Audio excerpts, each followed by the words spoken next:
Hello friends, welcome to Legal Gyan with Vipin sir. In today's lecture, we will study chapter 2 of the PNDT Act 1994, which deals with the regulation of genetic counseling centers, genetic laboratories and genetic clinics. We will also understand why registration is mandatory, who can work in these centers, where prenatal diagnostic tests can be conducted, the prohibition of sex selection under section 3A, and the restriction on the sale of ultrasound machine under section 3B. This topic is very important for the MP ADP exam and other law competitive examination. So without wasting any time, let's begin today's lecture. See, this is chapter 2nd of PNDT Act, which about the regulation of genetic counseling centers, genetic laboratories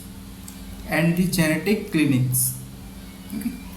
जो बात करता है genetic counselling centre, genetic laboratories और genetic clinics के regulation के बारे में कि इनका रेगुलेशन किस प्रकार से किया जाना, इनका रेगुलेशन किया। तो सेक्शन 3 हमें बताता है, सेक्शन 3 हमें बताता है regulation of genetic counselling centre, genetic laboratories and genetic clinics on and from the commencement of this act. Okay, we can underline this line, on and from the commencement of this act, यानी कि इस अधिनियम के प्रभाव में आने पर और प्रभाव में आने से, जब से प्रभाव में आया उस दिन से उस दिन पर,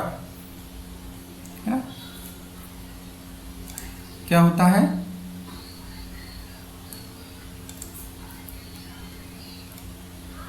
सबसेक्शन 1 क्या कहता है, no genetic counselling centre,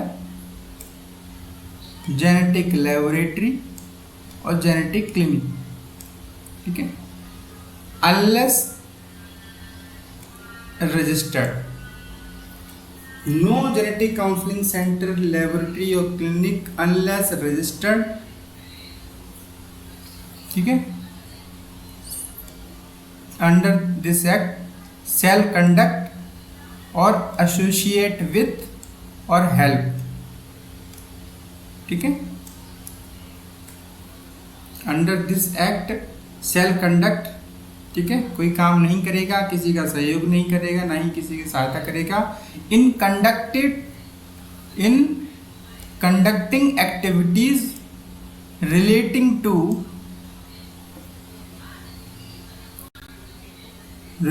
to prenatal diagnostic techniques. Okay, diagnostic techniques में हम पढ़ चुके हैं कि diagnostic procedure and diagnostic text दोनों इंक्लूड, इसलिए प्रीनेटल डायग्नोस्टिक टेक्निक्स को कंडक्ट नहीं करेगा कोई भी genetic counselling centre, genetic laboratory, genetic clinic, जब तक कि वह रजिस्टर नहीं हो जाता under this act. Okay, so now this is the subsection 1 and subsection 2।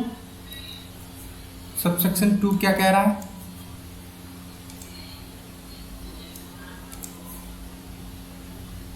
No genetic counselling centre, laboratory और क्लिनिक शैल एम्प्लॉय और कॉज टू बी एम्प्लॉयड, ठीक है, किसी भी ऐसे व्यक्ति को नियोजित नहीं करेगा, ठीक है, no employ, cause to be employ, ठीक है, और या टेक सर्विस नहीं लेगा ऑफ एनी पर्सन, किसी भी ऐसे व्यक्ति की, ठीक है, सर्विस नहीं लेगा किसी भी ऐसे व्यक्ति की,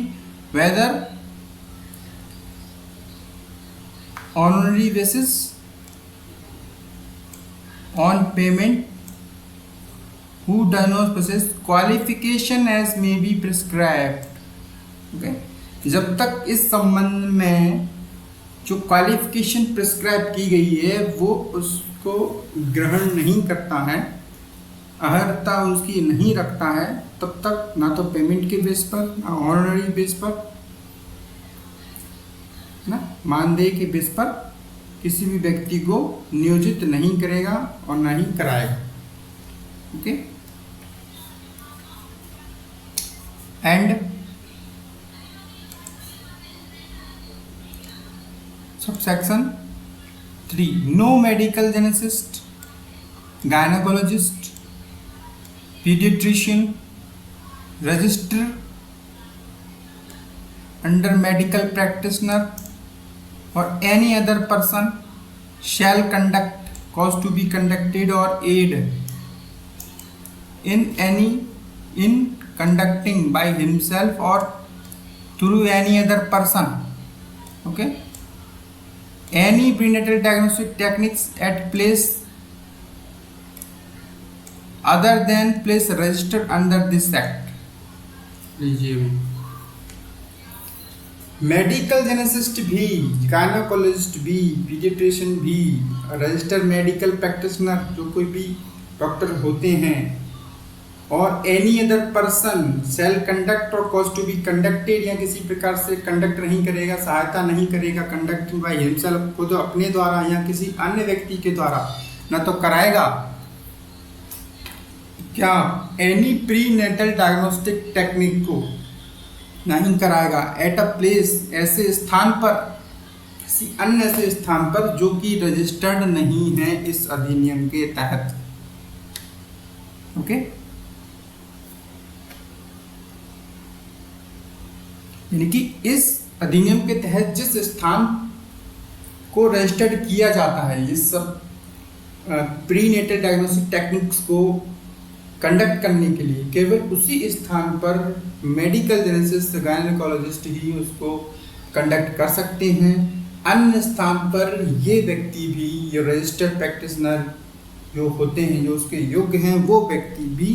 प्री नेटल डायग्नोस्टिक टेक्निक्स को कंडक्ट नहीं कर सकते। ओके, तो means first answer is that registered of genetic counseling center, laboratory or clinic is mandatory, means registration mandatory है, क्योंकि registration is mandatory है ना। सबसेक्शन 1 में, सबसेक्शन 2 कहता है कि क्वालिफाइड स्टाफ ही एम्प्लॉयड किया जाएगा, अन्यथा नहीं किया जाएगा। ठीक है, क्या कहता है ये, क्वालिफाइड स्टाफ ही एम्प्लॉयड किया जाएगा।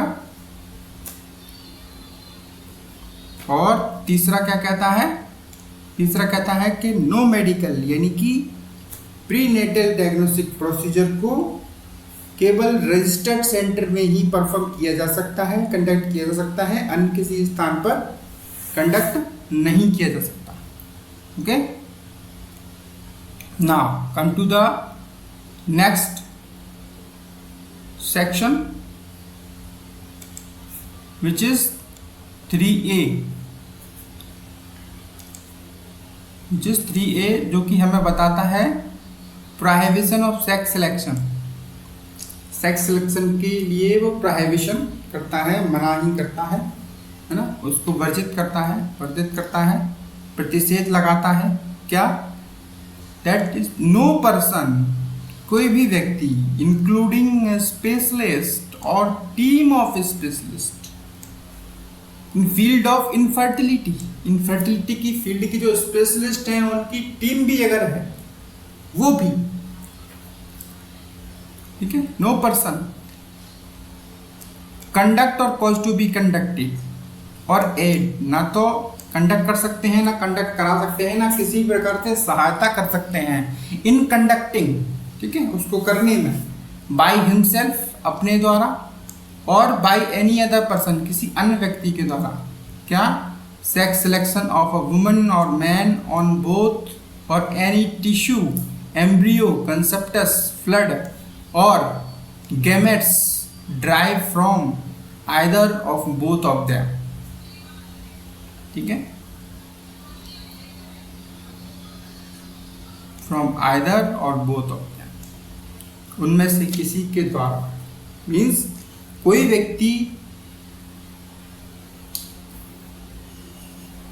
कोई विशेषज्ञ या विशेषज्ञ दल जिसमें सम्मिलित है किसी स्त्री या किसी पुरुष अथवा दोनों में से, उनमें से किसी या दोनों के लिए किसी टिश्यू, भ्रूण, गर्भ उत्पाद, कोई फ्लूइड, गैमीट या स्वयं लिंग चयन नहीं करेगा या किसी व्यक्ति से नहीं कराएगा, ऐसा करने में स्वयं सहायता नहीं करेगा, किसी अन्य व्यक्ति से सहायता नहीं लेगा। Mean sex selection is totally prohibited by any means, okay, under section 3A of PNDT Act. Now 3B, prohibition of sale of ultrasound machine etc. to person, laboratory, clinic etc. not